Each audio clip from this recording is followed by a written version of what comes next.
Graça e paz. Bom demais estarmos reunidos, louvando e engrandecendo a Cristo Jesus, mas também podermos ter este tempo agora de reflexão da sua palavra. Falando justamente de palavra, eu gostaria de dar início a essa reflexão fazendo algumas perguntas. E elas são bem simples, então fique à vontade para erguer uma de suas mãos, ok? Primeira pergunta: você possui uma Bíblia impressa em casa? Eu possuo, e vocês? Muito bem. Segunda pergunta: você possui uma Bíblia instalada no seu celular, no seu dispositivo móvel, computador, celular, iPad, tablet? Quem possui? Boa parte, né? Uma outra pergunta muito importante também: quantas versões de Bíblia, quantas traduções, NAA, NVI, a Nova Almeida Atualizada e tantas outras ali você possui em casa? Eu possuo mais de uma, e você? Boa parte do auditório possui Bíblia impressa, boa parte possui no celular, e muitos dos irmãos possuem em duas ou mais versões. Bênção. Agora, essa pergunta você não precisa responder, tá bom? Quanto tempo você gasta do seu dia se debruçando na leitura da palavra de Deus?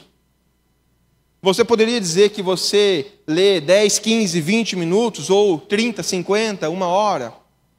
Quanto tempo do seu dia você tem destinado à leitura da palavra de Deus? Bem, talvez, vamos um pouquinho além, talvez você diga: poxa, Vini, tem dias que não dá. Tem dias que não dá, é acelerado. Ok, vamos fazer então uma outra pergunta. Quanto tempo da sua semana você dedica para aprender mais da palavra de Deus? Para extrair dela lições para a sua vida? Quanto tempo da sua semana você dedica para isto? Bem, por que eu faço estas perguntas? Porque o Espírito Santo tem me incomodado acerca de como nós temos realizado a leitura da palavra. Se nós devia realizado a leitura da palavra, ou ela é apenas um livro que a gente usa dominicalmente para vir aos cultos e muitas vezes sequer sabe nem abrir. Bem, por que isso? Há um estudo que revela que existem 4 problemas dentro das igrejas, e vai passar ali. O título dessa reflexão é O Povo da Palavra, algo que em algum momento da história se perdeu, né? E os 4 problemas que existem hoje dentro da igreja do nosso Senhor Jesus Cristo, e esses problemas eles não são necessariamente no Brasil, ele é espalhado pelas nações, são estes: liberalismo. A gente vê muitas igrejas que já não estão mais nem um pouco preocupadas com o pecado. O importante é volume de gente, o importante é as pessoas estarem reunidas. Mas muitas das coisas que estão reveladas na palavra de Deus já não são mais ensinadas como pecado, com medo do quê? Deixar o ouvinte entristecido. Sair do culto dizendo: não volto mais nessa igreja. Ela falou isso. Sabe quando bem na área de luta da pessoa? Então este é um problema. O segundo problema que está ali é o sincretismo. Você há de convir comigo que você certamente já viu aquela pessoa que está na igreja, está louvando, está erguendo a mão, está adorando, está ali. Mas na semana, os perrengues batem a porta e daqui a pouco o que ela faz? O que ela procura? Eu vou ali na benzedeira, porque me falaram que tem um encosto. Você já viu isso? Eu já vi umas coisas do gênero. Pessoas que se dizem firmadas em Cristo, mas vão na benzedeira. Mas vão consultar o seu horóscopo. Hoje o negócio aqui não está bom para mim. O horóscopo você já viu, né? Bem, terceiro problema: a ortodoxia morta. Certamente você já viu aquela igreja Caxias, religiosa, aquela igreja ultraconservadora, legalista ao extremo. Você já deve ter visto isso por aí. Mas a que mais me preocupa é a 4, o analfabetismo bíblico. Por que eu digo isso? Porque é impressionante a quantidade de homens e mulheres, de jovens, adolescentes, de crianças que não conhecem a palavra de Deus. Estão aqui dentro, mas não conhecem a palavra de Deus. Certa vez eu falei para um jovem, abra em Mateus, não me lembro, foi Mateus ou Marcos? Abre em Mateus ou Marcos, e ele começou lá em Gênesis, a abrir. Lá em Gênesis. O detalhe, aquele jovem já tinha uns 20 anos da igreja. Aí você vê o nível. Então, o problema é o analfabetismo bíblico. E aqui, o que me preocupa com isso? Porque quando a pessoa não conhece a Jesus, ela o adora de forma errada. Quando a pessoa não conhece verdadeiramente Jesus, no primeiro problema ela apostata, porque Deus não está mais só me abençoando, Deus está permitindo que algumas coisas, Deus não está me recompensando por eu ser fiel no culto, fiel no dízimo. Certamente você conhece pessoas que abandonaram a Cristo por causa disso. Mas também você vê pessoas sendo enganadas, pessoas refém de pastores picaretas, muitas das vezes, que só estão preocupados em, digamos assim, nos recursos das ovelhas, e não no pastoreio e no cuidado. Bem, o que me preocupa do analfabetismo bíblico é que já faz mais de 2.800 anos aproximadamente, que o profeta Oséias chamou a atenção do povo. Ele pegou e simplesmente ele disse: o meu povo foi destruído porque lhes faltava o conhecimento. O meu povo foi destruído porque lhes faltava o conhecimento.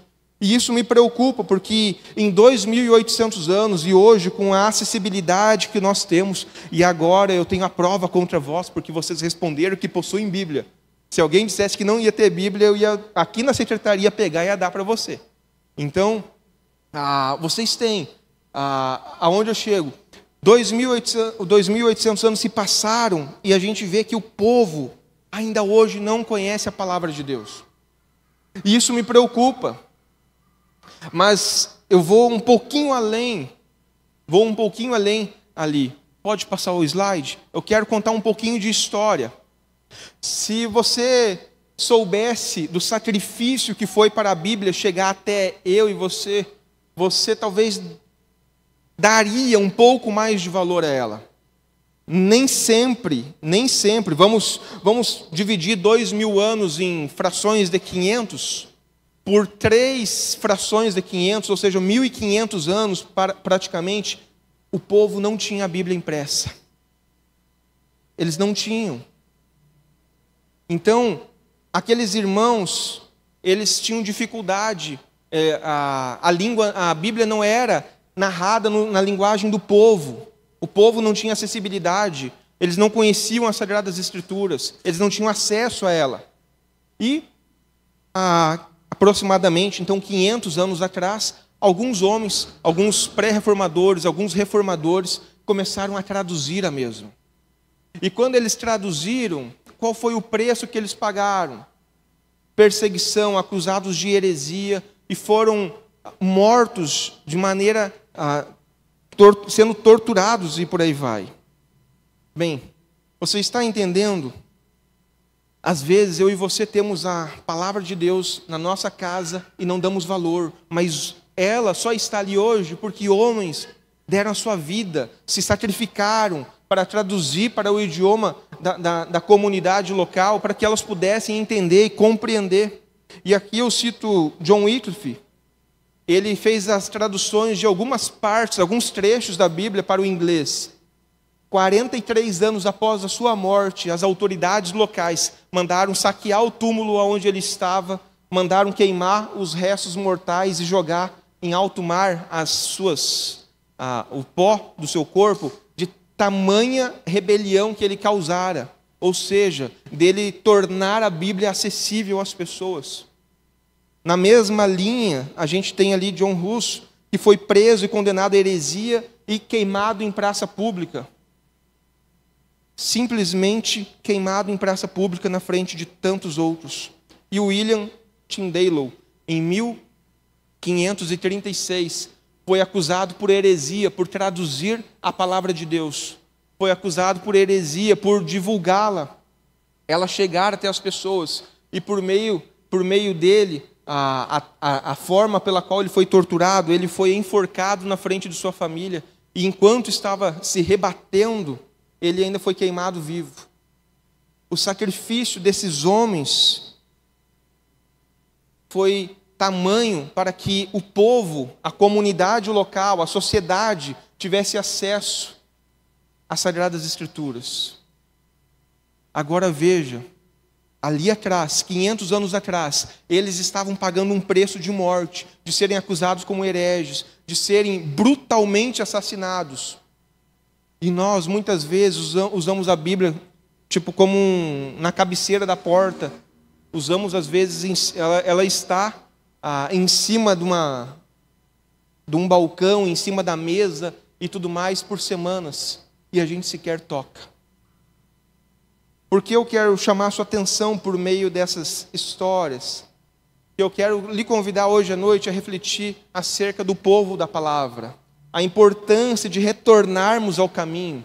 A importância de darmos o devido valor às Sagradas Escrituras. E ela não mais ser apenas mais um livro na nossa prateleira. Mas ela ser o livro que vai guiar, vai nortear, vai instruir, vai ensinar a nossa forma de viver, mas também daqueles que estão no nosso contexto familiar. Convido-os a abrir as suas Bíblias em Neemias, capítulo 8, e nós iremos realizar a leitura de 8 versículos essa noite. Neemias, capítulo 8, nós iremos realizar a leitura de 8 versículos.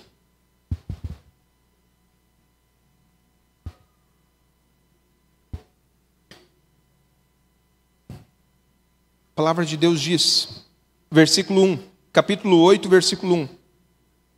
Quando chegou o 7º mês e os israelitas tinham se instalado em suas cidades, todo o povo juntou-se como se fosse um só homem na praça, em frente dos portões das águas. Pediram ao escriba Esdras que trouxesse o livro da lei de Moisés, que o Senhor dera a Israel. Assim, no primeiro dia do 7º mês, o sacerdote Esdras trouxe a lei diante da assembleia, que era constituída de homens e mulheres, e de todos os que podiam entender. Ele a leu em alta voz, desde o raiar da manhã até o meio-dia. De frente para a praça, de frente para a porta das águas, na presença dos homens, mulheres e dos outros que podiam entender. E todo o povo ouvia com atenção a leitura do livro da lei. O escriba Esdras estava numa plataforma elevada, de madeira, construída para a ocasião. Ao seu lado, à direita, estavam Matitias, Sema, Anaías, Urias, Ilquias e Maeseias. E à esquerda estavam Pedaías, Misael, Malquias, Arrazum, Rasbadana, Zacarias e Mesulão. Esdras abriu o livro diante de todo o povo, e este podia vê-lo, pois estava num lugar mais alto. E quando o abriu, o povo todo se levantou. Esdras levou o Senhor,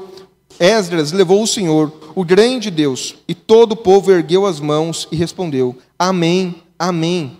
Então eles adoraram o Senhor, prostrados, rosto em terra. Os levitas instruíram o povo na lei, e todos permaneceram ali. 8. Leram o livro da lei de Deus, interpretando-o e explicando, a fim de que o povo entendesse o que estava sendo lido. Até aqui. Oremos. Senhor Jesus, eu rogo a Ti que o Teu Santo Espírito possa, nesta oportunidade, falar e ministrar ao Seu povo aqui reunido. E que nós possamos, ó Deus, aprender mais acerca da Sua palavra, mas também rever a forma pela qual temos meditado e realizado as nossas leituras diárias. Conduza esta reflexão, é o que eu rogo e peço, orando e clamando, em nome de Cristo Jesus. Amém e amém. Gente, o livro de Neemias, ele é simplesmente fascinante. Eu já exemplifiquei em algumas oportunidades que é um dos livros que mais o Senhor fala, toca e ministra ao meu coração. Há uma infinitude de princípios, de valores ali que a gente pode extrair para nossas vidas.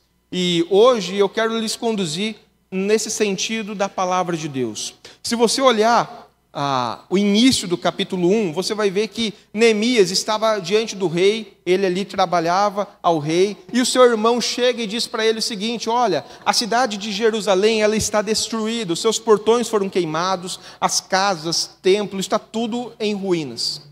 Neemias simplesmente ele pega e começa a sofrer com aquilo, ele pede permissão então ao rei para ir ao encontro de Jerusalém e reconstruir a cidade de seus antepassados.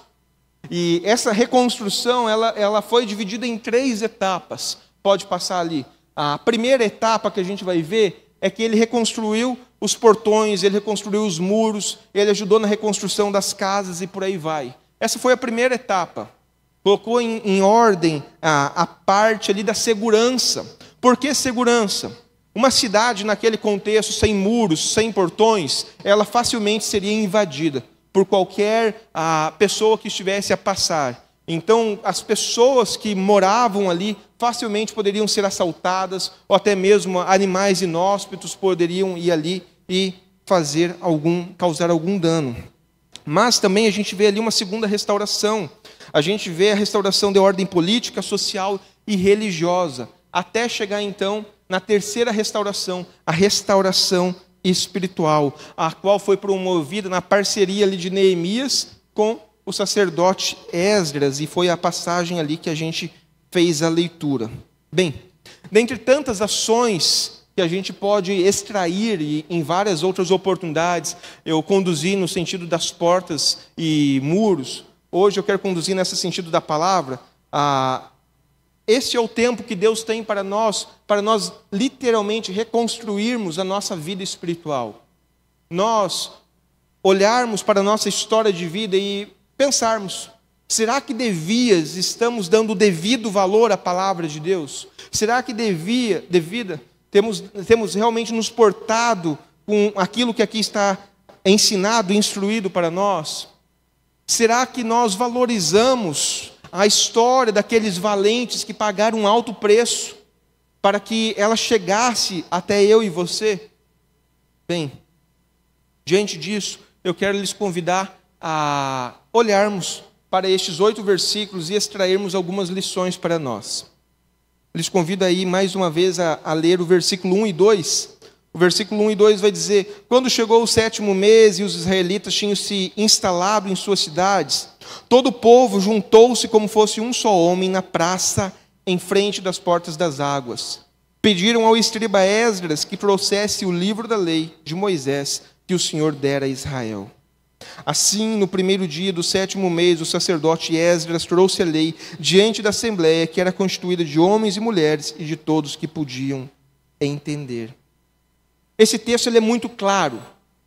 Simplesmente todo o povo se reuniu para buscar a palavra de Deus. Da pessoa mais pobre à mais rica, do agricultor ao nobre, das pessoas que tinham condições às que tinham menos, das que estavam com boa saúde às que tinham dificuldade de saúde. Todas simplesmente se reuniram em comum acordo para uma coisa em especial. O quê? Buscar a palavra de Deus. Buscar a palavra de Deus. Eles estavam ali unicamente para ouvir o que Deus tinha a lhes ensinar. Eles não estavam naquela reunião para ajudar numa festividade da igreja. Eles não estavam naquela reunião que tinha uma outra ótica, um exemplo, um almoço, um jantar que acontece corriqueiramente em igrejas. Eles não estavam para isso. Eles estavam com um objetivo: ouvir a palavra de Deus. Eles tinham pressa em ouvir, e aí o que me chama a atenção é que não era qualquer coisa, não era qualquer novidade, não era qualquer ensinamento, mas era unicamente a palavra do nosso Senhor. Bem, Hernandes Dias Lopes, ele vai dizer uma coisa que me chama muita atenção. Infelizmente, a maioria das pessoas, dos cristãos, já não estão mais tão preocupados assim com a palavra de Deus. Porque eles estão buscando muitas vezes mais resultados, coisas, benefícios do que a palavra. Querem o quê? querem as bênçãos de Deus, mas não querem o Deus das bênçãos. Dá para entender isso? Isso é sério. Isso é sério, isso é uma advertência para a igreja. Pessoas que têm fome de prosperidade, fome de sucesso, mas não têm fome da palavra de Deus. Tem fome de tudo aquilo que atrai para enriquecer. Gasta horas olhando vídeos, vamos falar assim, os discípulos de Marçal, horas olhando vídeos e vídeos de como ganhar dinheiro, de como ser bem-sucedido, mas não tem 10 minutos no dia para ler a palavra de Deus. Bem, é justamente isso que me chama a atenção aqui. Aquele povo, ele tinha um desejo, era se reunir para unicamente ouvir qual era a boa nova de Deus para eles naquela oportunidade. E isso precisa ficar claro para nós. O versículo 3 vai dizer: ele a leu em alta voz desde o raiar da manhã até o meio-dia, de frente para a praça, em frente às portas das águas, na presença dos homens, mulheres e de outros que podiam entender. E todo o povo ouvia com atenção a leitura do livro da lei. Esdras, literalmente, ele era um homem comprometido com a palavra de Deus. Ele era um homem diferenciado. Ele meditava na palavra, ele buscava a partir da palavra a instrução, a meditação e por aí vai. E a partir dali ele tirava as lições da lei de Moisés para instruir, orientar o seu povo naquela ocasião. Se você observar Esdras capítulo 7, versículo 10, Esdras capítulo 7 vai dizer: Esdras tinha decidido dedicar-se a estudar a lei do Senhor e a praticá-la, e a ensinar os seus decretos e mandamentos aos israelitas. O que me chama a atenção aqui, a maior necessidade da igreja é de homens que conheçam, homens que vivam, homens que preguem a palavra de Deus com fidelidade. O povo de Deus, na cidade de Jerusalém, foi impactado com o poder da palavra, e não com a oratória de Esdras. É que nem a gente vê um exemplo, Paulo. Paulo, depois de Jesus, para mim é a segunda pessoa mais importante na Bíblia. Meu entendimento, o seu pode ser diferente. Mas, mesmo ele sendo uma pessoa culta, mesmo ele sendo um desbravador, um plantador da igreja, há textos que falam que ele não era um bom eloquente. Então, o que chama atenção aqui, aquele povo estava se reunindo, eles não estavam preocupados com a eloquência de Esdras, com a oratória de Esdras. Eles estavam preocupados em qual seria a boa nova que Esdras iria anunciar a eles. Eles estavam preocupados se o pregador seria fiel ao ensino, e não se ele falava bem ou não. E isso é fundamental. O pregador ser fiel ao ensino é fundamental para que uma igreja cresça, uma igreja floresça, para que irmãos possam desenvolver a sua fé em Cristo Jesus. Aqueles homens, aquelas mulheres, eles não buscavam, portanto, alguém que tinha boas histórias bonitas para lhes contar. Eles não procuravam um pastor que contava palhaçadas em meio de uma pregação para todo mundo rir e ficar conectado. Não, eles queriam saber realmente se eram fiel aos ensinos, à instrução deixada por Deus a eles. Eles procuravam, devias, um expositor das Sagradas Escrituras, e não um animador de palco. Está entendendo a diferença? Hoje em dia, muitas igrejas estão crescendo e florescendo, mas o que está sendo anunciado não tem nada a ver com a palavra, mas é só do homem. O homem é bom na oratória e sabe conduzir o auditório para um sentido e fala barbáries. E todo mundo cai, achando que é um homem de Deus, e quando vê, não tem nada a ver com Cristo Jesus. Mas também, qual é o problema por trás disso? O auditório, a igreja, não conhece Jesus, não conhece os ensinos. Voltamos ali no alfabetismo bíblico, não estudam a palavra de Deus. Bem, onde eu chamo a sua atenção, então, acerca disso. Em algum momento, certamente você ouviu falar que olha lá vai um cristão, que lá é o povo do livro, é o povo da Bíblia. Certamente você ouviu isso aí em algum momento. Eu digo isso porque eu não sou tão velho assim. Eu tenho 37 anos, E eu ouvia isso aí na minha adolescência. A gente falando de amigos que iam para a igreja. Eu só pisei na igreja com 20, 21 anos. Mas a gente ouvia falar, aquele lá é a turma do livro. Mas hoje ninguém mais fala isso, porque às vezes a gente está tão misturado que até está mais junto para lá do que para cá. Está entendendo? Em algum momento, a gente deixou de ser conhecido como o povo do livro. Em algum momento, a gente deixou de ser o povo do livro, porque para eles o conhecimento era atrelado literalmente à ação. Então, tudo aquilo que eles conheciam, eles praticavam. Não é como hoje, que a gente conhece, não, isso aqui nada a ver, não compactuo com isso aqui, quer saber, isso aqui é ultrapassado, a Bíblia já está ultrapassada. Não, aquele povo lá, tudo que eles aprendiam, eles praticavam. E isso falta para nós hoje. Ouvir a palavra de Deus, meditar na palavra de Deus, aprender a palavra de Deus, mas obedecer a palavra de Deus. Viver a palavra de Deus. Bem, o texto continua, versículos 5 e 6. Esdras abriu o livro diante do povo, e este podia vê-lo, pois ele estava num lugar mais alto.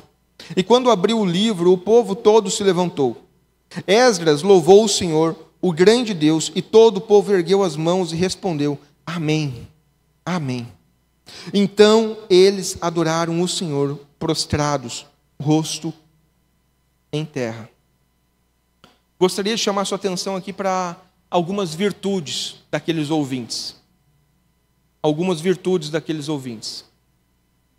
Enquanto Esdras estava a falar, todo o povo se ergueu, o povo ficou de pé para ouvir a palavra de Deus. E aqui tem um ensinamento por trás. Eles tinham reverência à palavra. Eles tinham reverência à palavra. Literalmente, eles ficavam de pé em sinal de reverência. O fato do pregador estar num lugar mais alto não significa que o pregador por si só era, como é que eu posso dizer? Ele era poderoso. Não. O poder era unicamente da palavra que estava sendo transmitido. Era a palavra que deveria estar em lugar mais elevado e não o pregador. Isso precisa ficar claro para nós. Todo o poder vem da palavra. O pregador é só um vaso nas mãos de Deus. Todo o poder vem da palavra. O pregador é só um vaso nas mãos de Deus.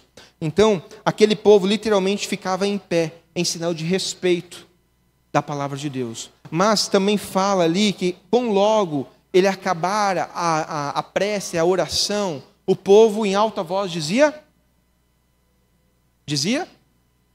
Amém, amém. E aqui fica um segundo ensinamento. Que ensinamento é este? O povo estava conectado com a palavra. Não era algo maçante, não era algo enfadonho, não era algo cansativo. Se você observar ali, o texto vai falar que do início da manhã até o meio-dia. Então vamos colocar aí, aquele povo estava reunido por umas 6 horas, ouvindo a palavra de Deus, e eles não se desconectavam.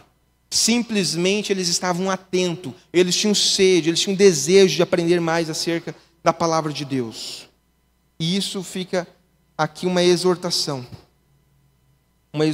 para nós como cristãos. Não vou dizer uma exortação para recomeçar, é também para recomeçar, mas é para todos os cristãos. Todos. Às vezes, nós estamos aqui em cima, pregando, e a gente sabe direitinho, dá para saber quem está conectado com a palavra, dá para saber quem está disperso, dá para saber quem está no celular na palavra de Deus, quem está no celular acompanhando o jogo, as redes sociais e por aí vai. Dá para saber direitinho aquele cochicho, sabe aquele cochicho? E aí, vamos comer o que depois que acabar o culto? Dá para saber. E dá para saber quando a pessoa cochicha e diz, poxa, olha que legal, coisa nova. Ixi, discordo disso. Dá para saber direitinho, todos os cochichos. Então, lá atrás, aquele povo ficava 6 horas conectado com a palavra de Deus. E nós, muitas vezes, viemos para a igreja, para um culto de 1 hora, 1h30, e em fração de 30 minutos nos desconectamos. Lembrando que é somente aqui, em muitos dos casos, que a pessoa abre a Bíblia. Aí você já veja. Se isso é somente aqui e ainda está desconectado, imagina como ela vive. Bem, Não é à toa, porque muita gente sofre, padece, porque toma decisões erradas, porque não tomou decisões de acordo com a palavra de Deus, centradas na palavra de Deus, mas tomou decisões centradas no seu eu. Decisões centradas no seu eu, porque não está cheio de Deus, não está cheio da palavra, não está cheio. Está entendendo? É importante, portanto, chamar essa atenção. A gente precisa ficar mais atento às pregações, ao ensinamento da palavra, pois isso vai fazer que realmente a gente se arrependa, a gente se quebrante, para que a gente realmente renove algum pensamento e por aí vai. É importante estar conectado em todo o tempo. Prossigo e vou fazer a leitura do versículo 8. O versículo 8 vai dizer: leram o livro da lei de Deus, interpretando-o e explicando, a fim de que o povo entendesse o que estava sendo lido. E aí vou pular lá para o versículo 12. O versículo 12 vai dizer: então, todo o povo saiu para comer, beber, repartir com os que nada tinham preparado, e para celebrar com grande alegria, pois agora compreendiam as palavras que lhe foram explicadas. Bem, fato é que desde aquele tempo, quando acabaram um culto, o pessoal saía para comer. Deixa eu só limpar aqui.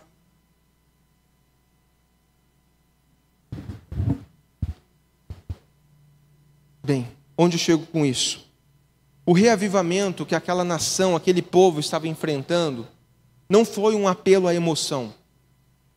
Não foi um apelo à emoção. O reavivamento que aquele povo estava enfrentando foi um apelo ao entendimento. Eles foram convidados a ouvir a palavra de Deus. Eles foram convidados a participar do culto coletivo, orando, clamando, mas também ouvindo. Bem, o cristianismo, ele é literalmente a religião do entendimento. John Stott, pode passar? John Stott, ele vai dizer que crer é também pensar. Você está entendendo? Você, como crente, você tem uma responsabilidade grande. Você precisa estudar a palavra de Deus, você precisa meditar na palavra de Deus, você precisa ler livros teológicos. Sabe aquele negócio de, se eu ler teologia eu vou perder minha fé? Não. Leia teologia e você vai ter a fé mais forte, ou pelo menos não será enganado e ludibriado. Então, precisamos estudar teologia, precisamos conhecer a Deus, para que no dia mau tenhamos subsídios para enfrentar, lutar contra Satanás. Tem um texto em Daniel 11, versículo 32, que diz: ele usará de adulação e conquistará os que violaram a aliança. Mas, observe aqui, mas aqueles que conhecem seu Deus serão fortes e resistirão. Aqueles que conhecem o seu Deus serão fortes e resistirão. É por isso que se fala aquele ditado: púlpito forte, igreja forte. Púlpito fraco, igreja fraca. É por isso que a gente tem valorizado tanto o ensino, temos valorizado tanto a instruir o povo de Deus para aprender mais. Sério, eu fiquei com o coração constrangido quando na primeira chamada, quem tem interesse? Ninguém levantou a mão. Ninguém levantou a mão. Eu fiquei constrangido. E por que eu digo isso? Gente, é muito fácil a gente fazer um culto e esperar todos vocês no domingo. É muito fácil. Eu te garanto que é muito mais difícil estudar, anunciar um ensino, tirar as dúvidas no momento que às vezes os caras fazem umas perguntas que tu fica: Jesus, me dê graça, Pai. É muito mais fácil só pregar do que estar numa sala de aula e sanar dúvidas. Mas por que, fica essa indagação aí atrás agora, por que a gente está preocupado que você conheça a palavra de Deus? Você já se perguntou acerca disso? Às vezes o pensamento vem: eu não tenho tempo, não sei o que é isso, não sei o que é aquilo. Por que a gente está interessado que você aprenda a palavra de Deus? Vou ser bem sincero. Eu não sei mais quantos anos Deus vai permitir que eu esteja aqui. De repente, Deus me conduza para a glória, da noite para o dia. De repente, amanhã, Deus diz: não, eu quero que você saia daqui. Você vai lá para Etiópia pregar. Está tudo certo. A gente vai para onde Deus enviar. Mas e a pessoa que vai chegar para assumir o pastoreio, ou poderá já estar, será que ela vai ensinar as Sagradas Escrituras? Não, beleza, você casou e foi para uma outra cidade, você foi estudar numa outra cidade, você casou e foi para uma outra igreja. Bênção. Mas será que vai ser bênção se você estiver numa igreja que ensina muitas das coisas, menos a palavra de Deus? Então, por que eu digo isso? A nossa preocupação com o ensino, com você aprender mais a palavra de Deus, é porque realmente Deus tem um compromisso com a palavra. Não é com o ensino do Vini, não é com o ensino do outro, mas é com a palavra. Você precisa ter clareza, conhecimento do que a Bíblia quer dizer em tal ação, em tal situação, para que não venha tomar decisões erradas, não venha ser enganado, não venha ser ludibriado. Eu falei ainda essa semana o seguinte, o Novo Testamento ele fala mais de falsos pastores, fala mais de igrejas ruins do que necessariamente de bons pastores e igrejas sadias. Mas às vezes a gente não está atento a isso. E imagina isso, há 2000 anos atrás, a multiplicação desse mal. Há uma infinitude de agências de Satanás com o nome da igreja na frente, que estão conduzindo o povo muitas das vezes para aquilo que não é a palavra de Deus. Pastores que estão preocupados unicamente em enriquecer e não em ganhar almas para Jesus. A gente sabe disso, mas como você vai refutar esses ensinos quando alguém orar por você e no final da oração dizer, olha, custou R$200 a oração, mas por mais 5 minutos eu cobro 500. Isso acontece. E você precisa saber refutar. Você precisa saber lidar com falsos profetas para responder à luz das Sagradas Escrituras o que é bíblico e o que não é bíblico. O que é correto perante Deus e o que não é correto. Você precisa saber a quem você está emprestando os seus ouvidos. Às vezes a gente vê no YouTube uma infinitude de pregações. E aí o cara vai lá e só fala que tudo vai dar certo na tua vida, e você vai crescer, você vai prosperar, e você é o centro de Jesus, e tal, e Jesus vai fazer tudo por você, que Jesus é o teu servo. Às vezes a gente vê essas abobrinhas e você cai e manda as ofertas para esses picareta da fé, porque eles estão falando o que você quer ouvir, mas o que você quer ouvir necessariamente não é a palavra de Deus. Deus não tem nenhum compromisso com a palavra do pregador e tão pouco com o que você pensa ou gosta. O compromisso de Deus é unicamente com a sua palavra. Com a sua palavra. Então, tenha clareza disso. Cuidado para não emprestar seus ouvidos a picaretas. Tem um monte por aí. Concluo, retornando ao estudo, concluo dizendo que o grande reavivamento que estava a acontecer entre a nação aconteceu porque tinha duas coisas em comum: sede da palavra e anseio em estar na presença de Deus por horas, ouvindo e orando, ouvindo e orando. Eles ficaram 6 horas. Todos os avivamentos da história tinham essas duas coisas em comum: palavra e oração. Palavra e oração. As pessoas não ficavam olhando o relógio, poxa, passou 2 minutos do horário. Eu já estive em igreja que era 50 minutos do culto, quando dava 53 minutos o pessoal levantava e ia embora. Então, eles não estavam preocupados com o tempo, eles estavam preocupados com a palavra de Deus para a vida deles. Bem, o texto de Neemias ele é um exemplo que só existe restauração do povo de Deus, da vida com Deus, quando a palavra do Senhor é colocada no centro. E aqui eu quero fazer esse apelo a você, para que nós, como igreja do Senhor Jesus, possamos mais uma vez sermos reconhecidos como o povo da palavra.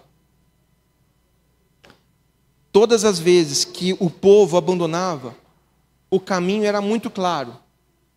Se você olhar o Antigo Testamento, você vai ver que todas as vezes que o povo abandonava a palavra, era pecado, apostasia, pecado, apostasia, pecado, apostasia.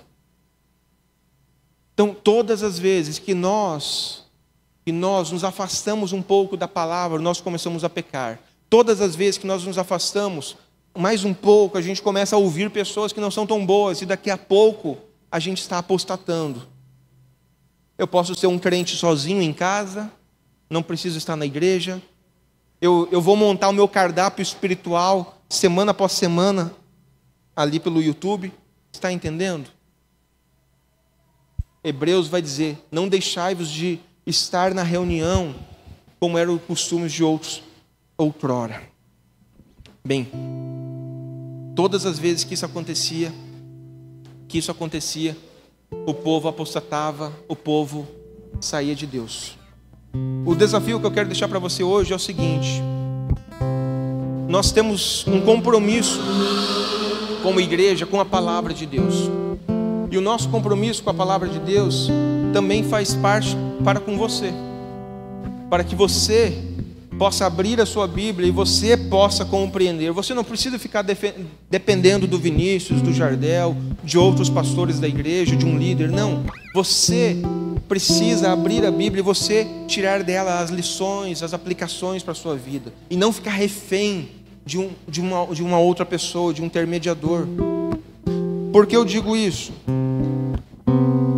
Volta e meia eu recebo uma mensagem da seguinte forma: pastor, ora por mim para que eu tenha mais fé. Eu estou me afastando, pastor. Eu estou fraco na fé. Ora por mim. A pergunta que eu faço na sequência é: quantas vezes por semana você está lendo a palavra? Ah, pastor, está difícil. O trabalho está me sugando. A escola, a faculdade está me sugando. Bem, não preciso dizer mais nada, né? A palavra e a fé são duas coisas que andam juntas. Romanos 10, 17 vai dizer o seguinte: Romanos 10, 17 vai dizer: a fé vem por ouvir a mensagem, e a mensagem é ouvida mediante a palavra de Cristo. Quer ter fé? Leia a palavra. Quer aumentar a sua fé? Leia a palavra. Então, onde eu chamo a sua atenção para isso? Nosso compromisso com Deus é para que realmente a gente possa ensinar de maneira fidedigna a palavra de Deus. Não o que eu penso. O que eu penso não tem valor nenhum. O que o Jardel pensa não tem valor nenhum. Nós temos que ensinar a palavra de Deus como ela é. Como ela é. Eu, Vinícius, gostaria que pessoas boas fossem para o céu. Eu, Vinícius, gostaria que a minha mãe, que muito provavelmente está nos ouvindo, eu gostaria que ela fosse para o céu simplesmente porque ela é uma pessoa boa. Eu gostaria, porque ela é uma das melhores mulheres que eu conheço, com virtudes singulares. Eu gostaria que ela fosse para o céu. Mas eu, olhando para a palavra de Deus, eu sei onde é que ela vai passar a eternidade. E não é com Jesus. Não é com Jesus. Porque o que eu penso não tem valor algum. O que você pensa não tem valor algum. O que importa é o que está na palavra de Deus. Então, que nós possamos começar a estudar, começar a meditar, a aprender mais da palavra de Deus, para que não venhamos a nos enganar achando que A, B ou C é convertido porque vai numa igreja, porque vai ter muito cristão, muito membro no inferno. Vai ter muita gente que está em hall de igreja batista e vai acordar no inferno, porque estar na igreja não significa nada. Ao filho do pastor, o Benjamin, não significa nada. Quando ele tiver a idade de entendimento para professar a fé em Cristo, se ele professar, amém, glória a Deus. Se ele não professar, condenação, inferno. Ele ser filho do pastor não significa nada. Você está entendendo? Ser bom não significa nada. Vem da linhagem X não significa nada. Se a pessoa não tomar uma decisão sincera, genuína, reta com Cristo Jesus. Caso contrário, é só enchendo volume na igreja. Só isso. Então, onde eu quero chamar a sua atenção para isso? Aproveite. a oportunidade que você está tendo, que Deus está te dando, para aprender mais da palavra de Deus. Eu já fui pastor numa cidade, era Ijuí, Rio Grande do Sul, e aquela cidade tinha uma igreja e me chamava a atenção. Sabe qual era a atenção? Somente o pastor podia ter uso da Bíblia. Os membros não podiam, porque os membros tinham que ficar reféns de qual é a palavra de Deus por intermédio do pastor para eles naquela semana. Isso é heresia, isso é enganação. Mas as pessoas caem, como diz Oséias 4:6, porque não têm conhecimento.